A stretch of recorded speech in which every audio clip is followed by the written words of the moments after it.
So this is Dr. Blake Bloxham for Hair Restoration Tour. A question that we are answering today. An individual has asked us, can I switch from Finasteride or Propecia to Dutasteride or Avodart?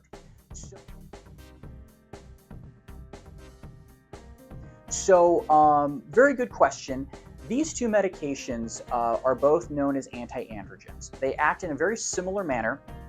They both block an enzyme that converts just plain old run-of-the-mill testosterone to something that we call DHT, or dihydrotestosterone, which is the hormone that attacks the follicles in genetically predisposed individuals and causes genetic hair loss. The difference between the two is that Finasteride only blocks one type of this enzyme that converts testosterone to DHT, whereas Dutasteride blocks several isoforms or types of this enzyme.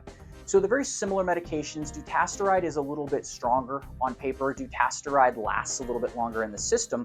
And sometimes patients will want to switch from Finasteride to Dutasteride because Finasteride may not be working the way they want it to, or because Dutasteride can maybe be dosed a little bit lower and taken a little bit less frequently. So can you switch? Absolutely, you can switch from one or the other.